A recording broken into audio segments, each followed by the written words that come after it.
публичное заявление Аслана Арцуева, бывшим членам Human Rights Center Ичкерия, их семьям, к моей семье, к правоохранительным органам Германии, Соединенных Штатов Америки, правозащитным организациям и всем тем, кого заинтересует эта тема. 27 мая 2025 года. Уважаемые бывшие коллеги по Human Rights Center Ичкерия, члены их семей, мои родные, также все, кого я перечислил выше и кому близки ценности правозащиты. Я, Аслан Арцуев, председатель Ассоциации Human Rights Center Ичкерия, лицо, получившее политическое убежище в Федеративной Республике Германия, признанный властями Российской Федерации иностранным агентом и экстремистом, обращаюсь к вам с публичным предупреждением о возможной угрозе безопасности, как Федеративной Республике Германия, так и всем нам. Несмотря на то, что наша ассоциация официально прекратила деятельность, а многие связи между ее участниками практически утрачены, я считаю необходимым предупредить о потенциальной опасности, которая может затронуть как бывших членов организации, так и их семьи, включая мою собственную, а также моих родственников Хусейна Эльтамирова, не входившего в состав никогда в нашей ассоциации. На основании моего опыта как адвоката, в том числе по делу о попытке подрыва поезда Сапсан в 2011 году, которая, по моему глубокому убеждению, представляла собой провокацию, организованную российскими спецслужбами, а также анализа обстоятельств теракта в Бостоне в 2013 году, предшествовавших ему событий, я предполагаю, что в отношении нас могут использоваться методы скрытого психологического воздействия. Речь, в частности, идет о так называемом пазловом программировании, описанном профессором Эгоном Челакяном в американском документальном фильме «Воздействие». Эти методы могут быть направлены на дискредитацию правозащитной деятельности, разрушение внутрисемейных связей и вовлечение наших детей в действия, которые в дальнейшем могут быть использованы в качестве инструмента провокации, возможно и скорее всего без их осознанного участия. Подобные механизмы, по моему мнению, имели место, в частности, в ситуации с семьей Мустафы Эдельбиева, правозащитника, политического деятеля, в 2011 году. Я упоминал выше про попытку подрыва поезда Сапсан.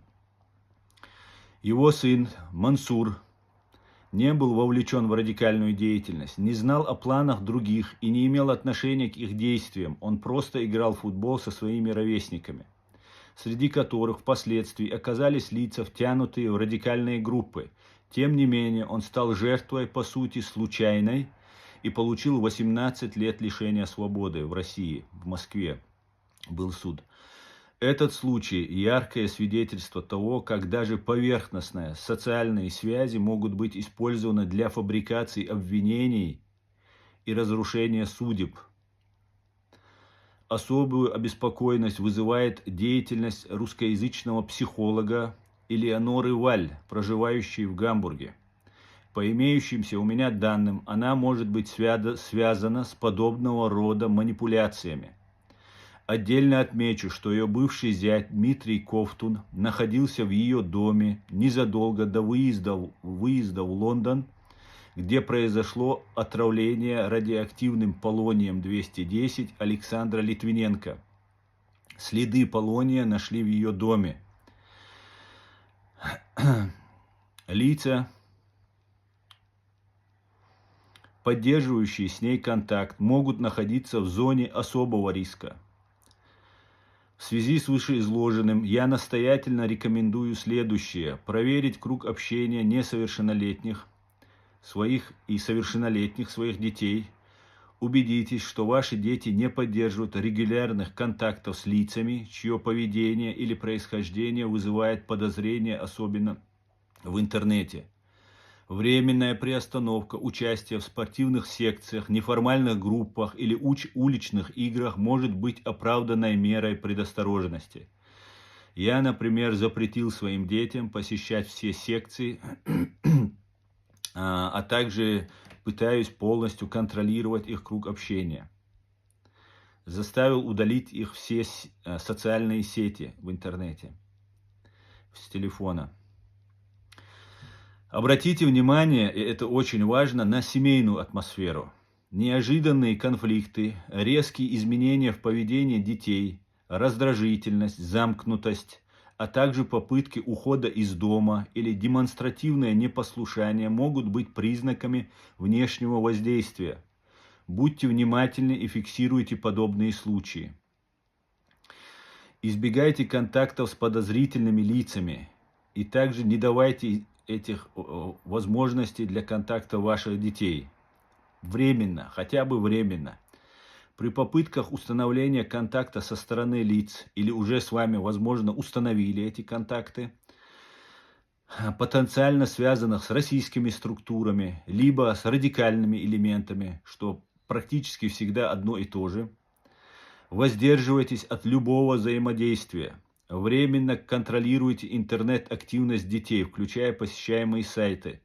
Согласно моему анализу, в деле Царнаевых деструктивную роль и, на мой взгляд, основную сыграл сайт «Кавказ-центр», действующий под прикрытием российских спецслужб, хотя и представляющийся якобы как платформа Ичкерии. Немедленно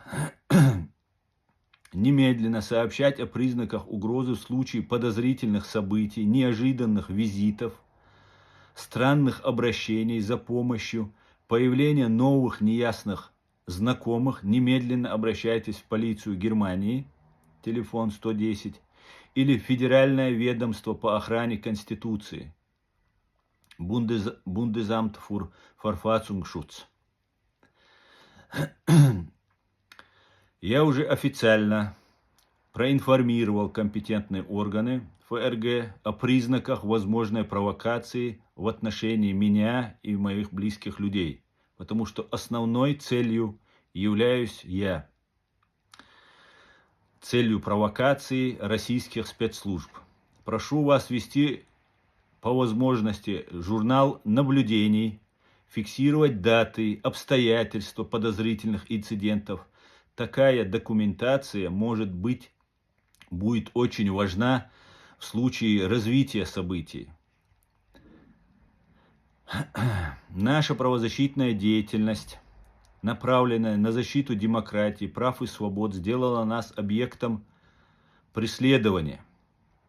Только внимательность, солидарность и своевременное реагирование помогут защитить нас самих и наших близких.